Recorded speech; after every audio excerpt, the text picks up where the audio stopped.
Bueno, pues entonces ahora sí pasaríamos a la parte internacional. ¿Sí?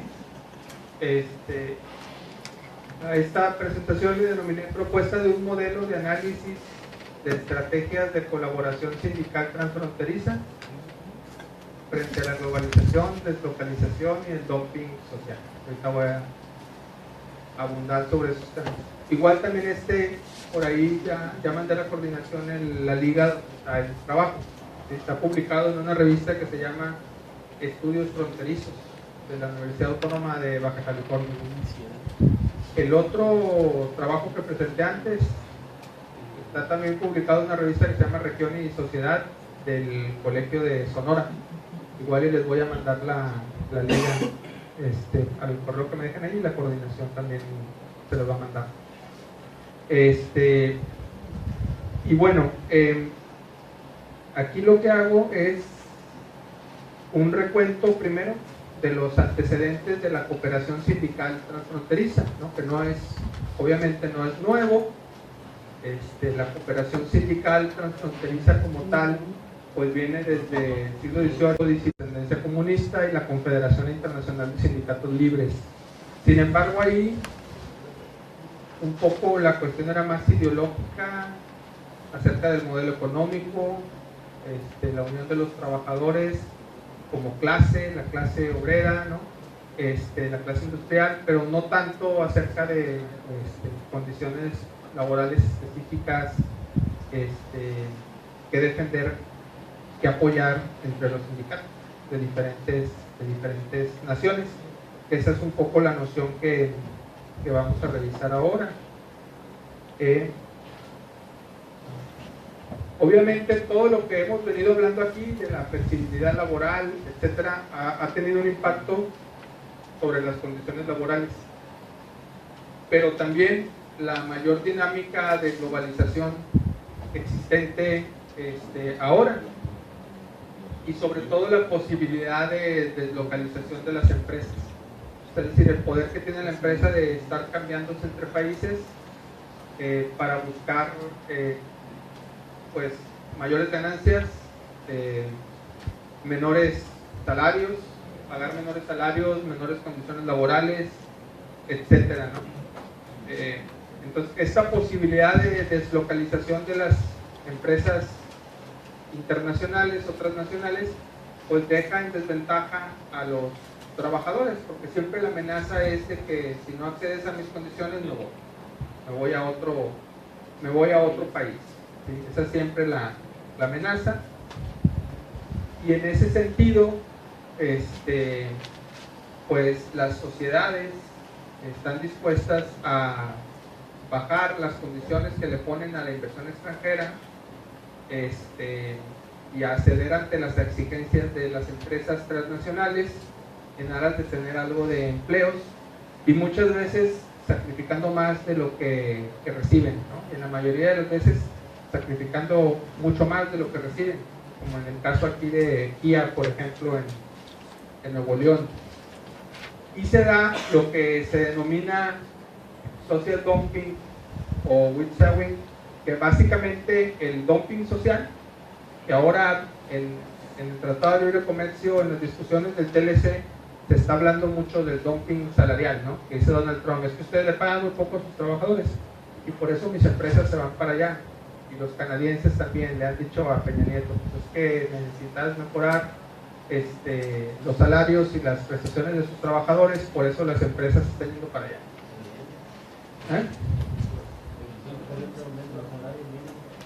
25, la gente. Vamos a cruzar los dedos.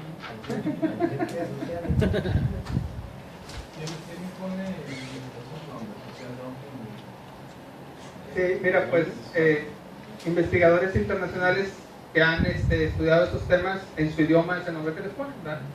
Entonces, en su idioma, y aquí nos llegan de rebote, ¿verdad?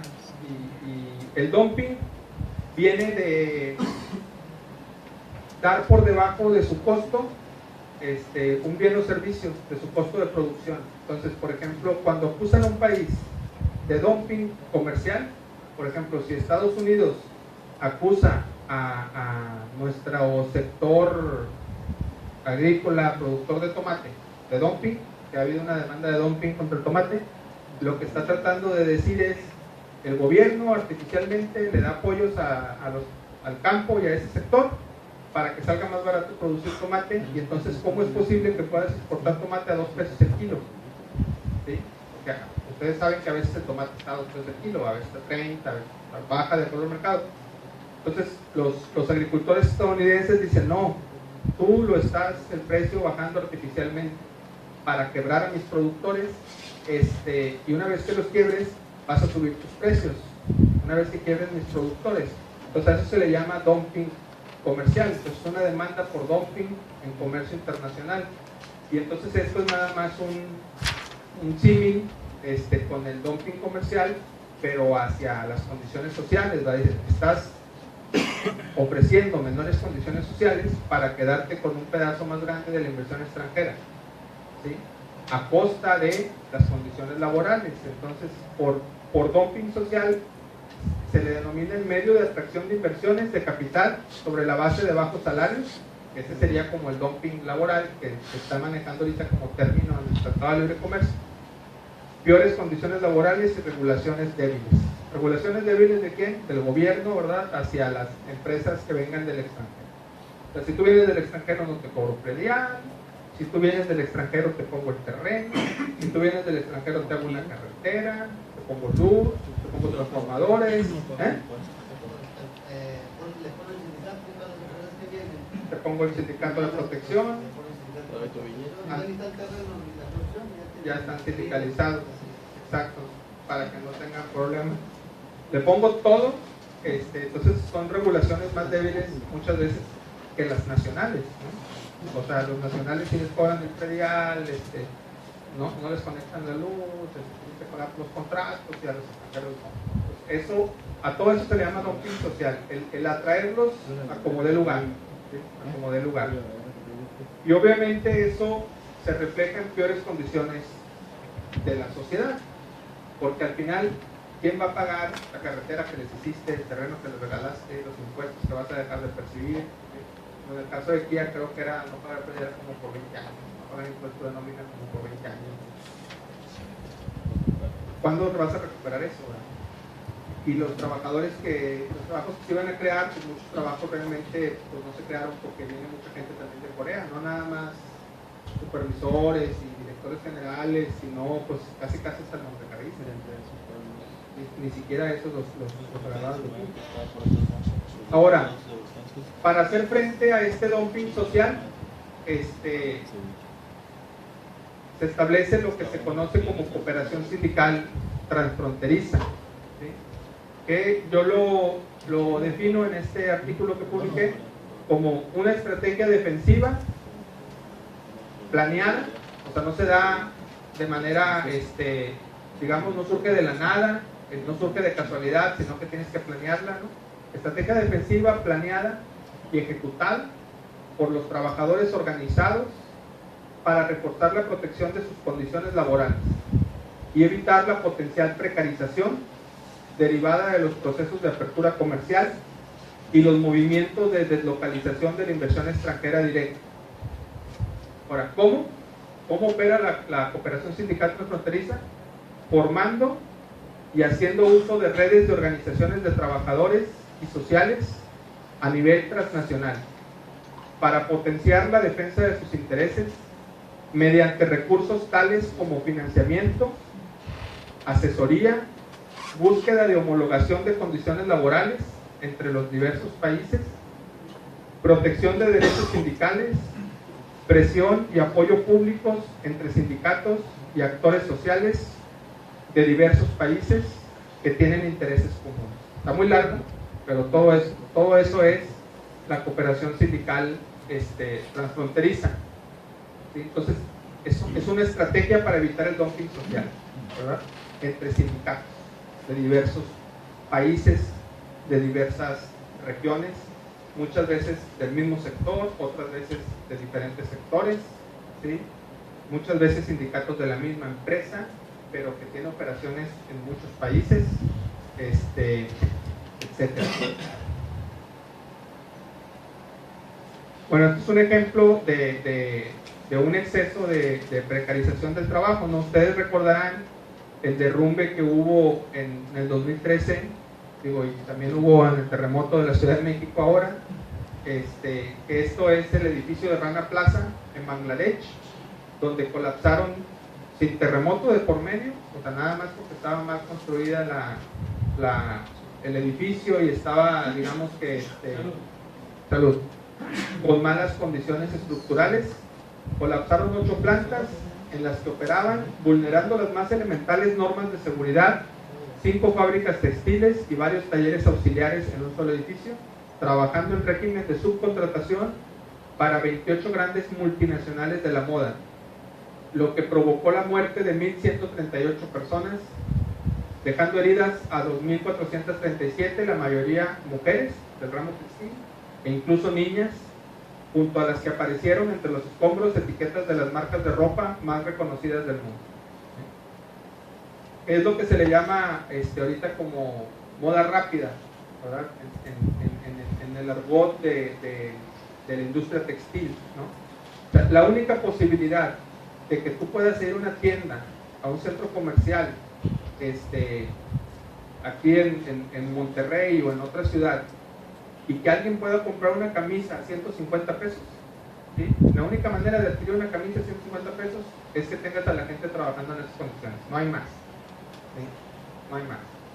O sea, ¿por qué? Porque le compran la tela bien barata a los que hacen la tela, obviamente el algodón súper barato a los que recogen el algodón, ¿no? Esa tela se la vendes a otra fábrica que va a confeccionar la ropa en condiciones informales, precarias, etcétera. En otro país le van a poner la etiqueta, ¿sí? Y va a llegar aquí costando 150 pesos, 100 pesos a veces, una camisa, una playera. O sea, ¿cuál tiene que ser el costo de producción de una playera para que tú la compres en 100 pesos? ¿Sí? Pues nada. ¿Sí?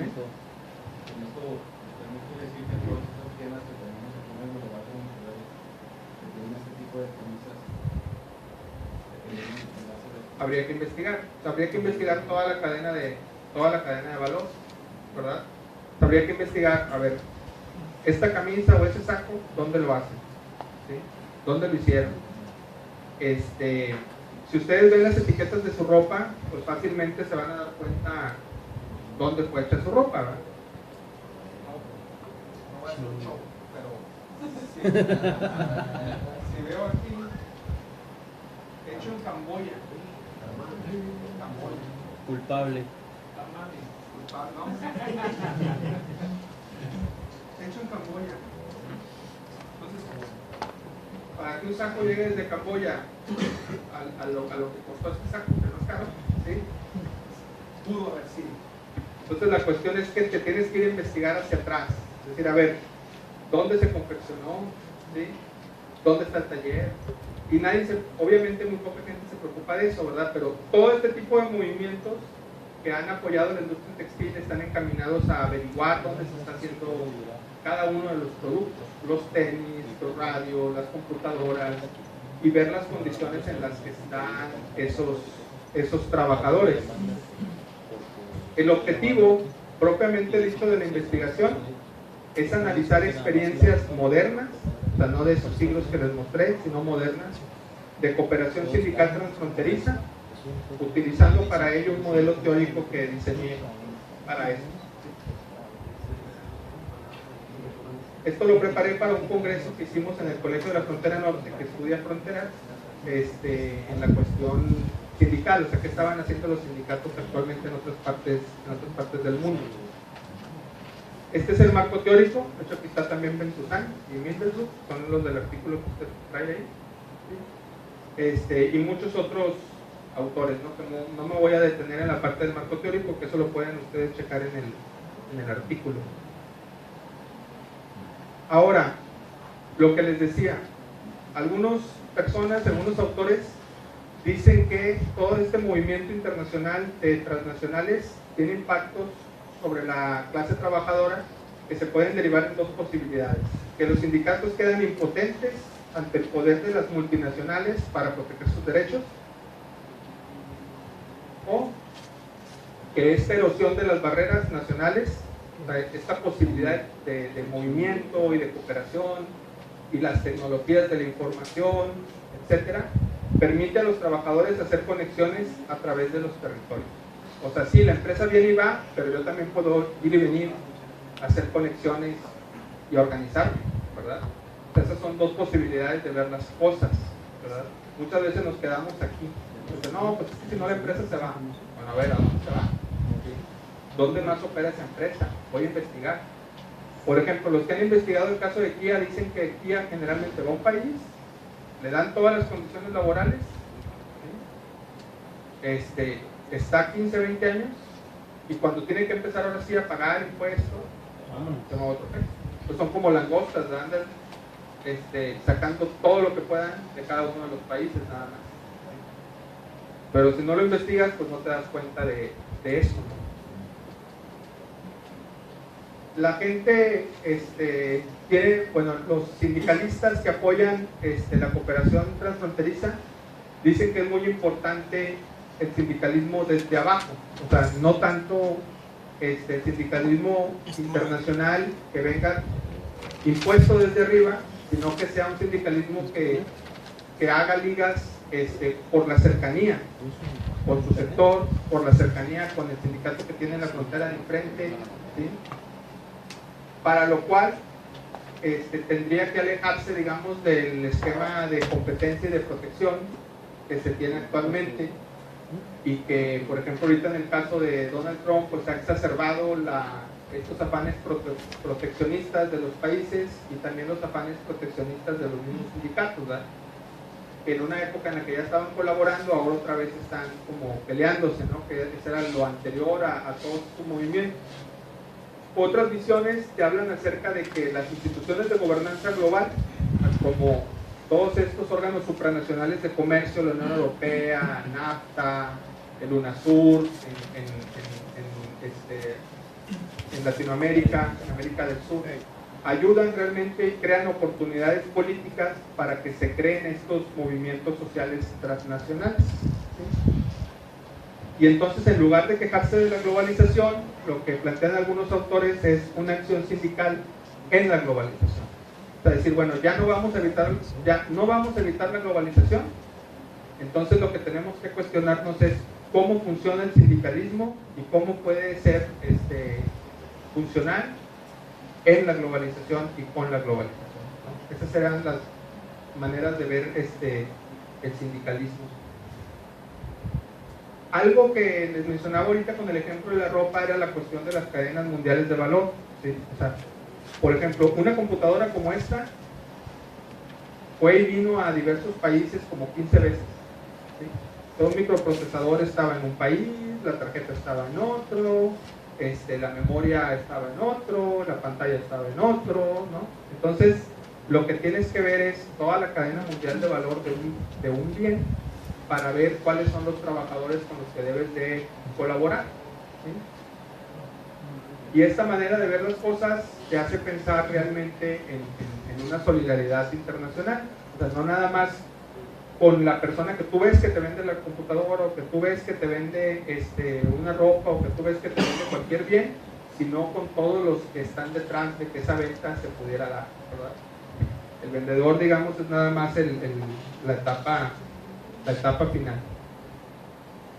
Ahora, lo que hice fue como echarme un clavado en todo lo que se había escrito sobre colaboración sindical transfronteriza y tratar de buscar varios casos que fueran representativos de esta colaboración. Y utilicé una metodología que en ciencia política se le llama política comparada, ¿verdad? O sea, tratar de comparar diversas instituciones del mismo país, de diversos países, de manera sincrónica, en el mismo punto del tiempo, para ver sus características. Entonces lo que formé fueron tipologías de cooperación sindical transfronteriza, que son estas tipologías, ¿sí? Este es el cuadro donde yo clasifico cada uno de los casos que voy a ver. Estos son como cajones, ¿sí? Estos son como cajones. Y yo digo, a ver, tu sindicato colabora de manera voluntaria con otros sindicatos esporádicamente. O tu sindicato colabora de manera voluntaria, de manera continua, con otros sindicatos. O tu sindicato colabora de manera institucionalizada, no voluntaria, sino que hay reglas, normas, convenios, acuerdos, tratados, ¿sí?, que me hacen colaborar. Y lo hago de manera esporádica o lo hago de manera continua, ¿sí? Y la pregunta, digamos, de investigación es: ¿cuál tipo de colaboración permite una mejor protección de los intereses de los trabajadores en este ambiente de globalización? O sea, ¿cuál tipo de colaboración sindical transfronteriza es más eficiente para proteger a los trabajadores? ¿Sí? Entonces, eso es lo que en política comparada se le llaman tipologías, ¿verdad? Entonces, por definición, si un caso entra aquí, no entra aquí, no entra aquí, no entra aquí, o entra en un cajón o entra en otro. Sería el equivalente a que nosotros dijéramos ahorita: a ver, vamos a organizar la ropa que traen todos, ¿sí? ¿Cómo lo organizarías? Pantalones, camisas. Ahí tendrías 2 cajones. Y luego dices: oye, pero mi pantalón es de mezclilla y el tuyo es de vestir, de tela. Debería de ir en otro cajón. Ah, bueno, entonces va en este tipo de cajones, pero abajo. ¿Verdad? En esta gaveta, la camisa es de manga larga o manga corta. Y ya. O sea, si empiezas a sacar más tipos, pues lo que vas a tener es a lo mejor un cajón para cada tipo de camisa, porque era roja, porque era cuadro, porque era rosa, porque era verde. Entonces tratas de nada más sacar las principales características de una organización para ver dónde la vas a caracterizar, ¿sí?, o a clasificar. Luego, en el esfuerzo de clasificación, que ahí viene su sindicato también, y es un reto para mí hablar aquí de algo que conocen más ustedes, ¿no? Pero bueno, aquí estoy ya en modo, ¿no? Entonces, en voluntaria esporádica entraría el Sindicato Mexicano de Electricistas, por ejemplo, en su colaboración con otros sindicatos. El caso lo vamos a ver más adelante. En la colaboración voluntaria continua entrarían estos 2 casos, que son la Unión de Estudiantes, esto es contra las ropas que venden, las tiendas que venden ropa a precios así como de ganga, ¿sí? Ahorita les voy a explicar cómo funciona esta organización.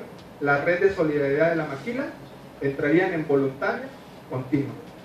Institucionalizada entraría el Sindicato Nacional de Trabajadores Mineros, Metalúrgicos, Siderúrgicos y similares de la República Mexicana. ¿Es todo el nombre? Sí. Qué bonitas siglas se consiguieron, ¿no? Que nadie se las aprendiera. Yo le digo Sindicato Minero, ¿no? Sindicato Minero. Ese entraría en institucionalizado esporádico. Y esto, que no es un sindicato, esta es una manera de dirimir controversias laborales dentro del Tratado de Libre Comercio. En el Tratado de Libre Comercio, el capítulo laboral se puso aparte, ¿sí?, dentro del NAL, que es el acuerdo, ¿sí?, laboral de América del Norte. Es un acuerdo entre los 3 países que firmaron el TLC y se llama National Administrative Office. Ahorita voy a explicar cómo funciona. Y en institucionalizado continuo están los consejos sindicales intrarregionales europeos, los consejos europeos del trabajo y los acuerdos marco internacionales. Entonces, esos son 1, 2, 3, 4, 5, 6, 7, 8 casos que vamos a analizar para ver cómo colaboran de manera internacional. ¿Sí? Entonces, esta es la tipología y ya organicé a cada uno de los sindicatos de acuerdo a como yo creo que colaboran, ¿sí? A partir de esa categorización, ¿sí?, que una tipología son, digamos, la combinación entre 2 variables que forman una nueva variable, formo lo que son ahora sí categorías. O sea, para cada caso voy a analizar estas 2 categorías: la intensidad de la cooperación y la eficacia de la cooperación. Estas son categorías. Y mis variables van a ser, para la intensidad de la cooperación, la profundidad en la formación de redes estables de actores, la institucionalización de la cooperación, o sea, qué tan institucionalizada está esta cooperación, está en convenios, en normas, acuerdos, etcétera. El tipo de colaboración, si es unidireccional o multidireccional. O sea, quiere decir, tú, Sindicato de Canadá, ¿me ayudas? Y en ocasiones también yo te ayudo o nada más tú me ayudas. Si tú me ayudas, es unidireccional. Si en algunos casos yo también te ayudo, es multidireccional. ¿Sí? En la eficacia de cooperación, el tipo de cooperación que se da, por ejemplo, si hay actividades conjuntas de protección de intereses, si son directas o indirectas, o sea, ¿cómo te apoyo? ¿Sí? O sea, voy ante el panel del TLC, a estas NAO, y te ayudo a poner una demanda contra el Estado que está vulnerando tus derechos de asociación sindical, es directo.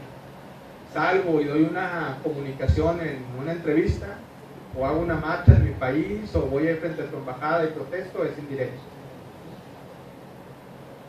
Y por último, la capacidad de protección efectiva. O sea, ¿qué tanto ayudé como sindicato esta colaboración que tuvimos a efectivamente proteger a los trabajadores mediante la protección de sus condiciones laborales? ¿Hay algo que quieran que profundice de estas categorías? ¿O nos esperamos a ver los ejemplos? Sí. Entonces, bueno, empecé con 3 tipos de colaboración y terminé con 8. ¿Sí? Porque dije, bueno, hay otra, voy a ver cómo se organiza, hay otra, voy a ver cómo funciona. Entonces terminé analizando 8 casos. Y este es el análisis de las experiencias. La primera tipología que voy a analizar es la voluntaria esporádica.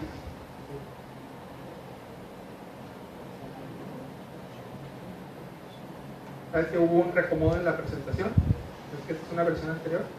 Esta sería realmente institucionalizada esporádica, ¿sí? No voluntaria esporádica. En el cuadro sí estaba bien organizada. O sea,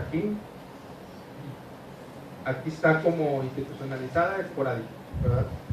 Aunque aquí como que se me movieron las líneas. Pero bueno, en el caso del sindicato minero, como ustedes saben, en la época de Felipe Calderón Hinojosa y Javier Lozano, el Grupo Minero México, etcétera, estuvieron en contra de Napoleón Gómez Urrutia, ¿verdad? Hubo problemas antes con la toma de nota, ¿no? Durante la época de tiempo de Vicente Fox. ¿Quién les dio la toma de nota? Vicente Fox. ¿Sí? Digamos que ahí las cosas estuvieron más o menos tersas, ¿no? O sea, ¿sí? Y luego ya con Felipe Calderón y con la cuestión de pasta de conchos, etcétera, hubo choques, ¿no? Con Javier Lozano, con las acusaciones de los $50 millones y no sé qué, y la persecución que se hizo contra Napoleón Gómez Urrutia. Ahora, ¿qué se hizo en materia de colaboración internacional? ¿Sí? Por ejemplo, en la época del 2003, Napoleón, eso es algo que ustedes saben, ¿verdad? Me da pena contárselo, ¿no? Pero nos tenemos que ir en orden, ¿sí? Napoleón afilió al sindicato minero a la Federación Internacional de Trabajadores de Industrias Metalúrgicas. ¿Sí? Y en el 2005 fue nombrado representante de la Dirección Regional de América Latina de dicha organización e incluido en su Comité Mundial Directivo, realizando viajes y reuniones con sindicatos mineros, metalúrgicos de Argentina, Brasil, Estados Unidos, Canadá y varios países de Europa. Entonces, digamos, es un tipo de colaboración sindical transfronteriza, institucionalizado, porque estás colaborando con otros sindicatos del mundo de manera formal. Formas parte de su federación, formas parte de la dirección regional, entonces, digamos, tienes una colaboración formal. No es nada más de que nos juntamos y platicamos de vez en cuando, sino que colaboras en las actividades de otros sindicatos a nivel internacional. ¿Sí? Por eso lo catalogué como institucionalizada, o sea, basada en reglas formales, ¿no? En el 2006 la FITIM presentó una queja ante la Organización Internacional del Trabajo contra el gobierno mexicano por violaciones al convenio 87 de la OIT, y en esos años la Unión de Trabajadores del Acero de Estados Unidos presentaron cargos por violaciones al Acuerdo de Cooperación Laboral de América del Norte, que es el NAL que les decía, que es el acuerdo paralelo, al Tratado de Libre Comercio, ¿sí?, por parte del gobierno de México, cuando no reconoció a Napoleón como líder sindical, ¿sí? Porque ya ven que hubo también una pugna después otra vez con la toma de nota, ¿no? Porque la primera fue porque cuando llegó Napoleón, ¿no?, cuando sustituyó a su papá, ¿sí?, que también ahí hubo fricciones, ¿no?, que no querían que hubiera toma de nota. Y la segunda vez fue ya cuando, digamos, ya querían de alguna manera también empezar a dividir el sindicato, ya cuando él estaba ya con la investigación de Felipe Calderón. Ahora, ¿cuál es el mayor ejemplo de que sí sirvió la protección y que sí sirvieron esas ligas? Pues que Napoleón pueda estar en Canadá, ¿sí?, protegido por el Sindicato Minero del Congreso del Trabajo de Canadá, haciendo asambleas vía remota, ¿no?, y siguiendo litigando en tribunales mexicanos. Creo que falta una sola acusación de todas las que se le hicieron. Ninguna. ¿Ya puede venir? ¿Sí? Yo tenía entendido que faltaba una, y cuando cayera esa ya podía venir. Ah, okay.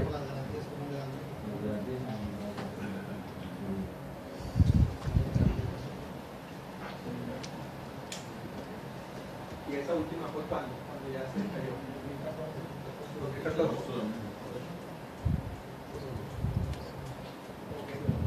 Entonces digamos que si lo analizamos a la luz del modelo, lo vamos a ver más adelante,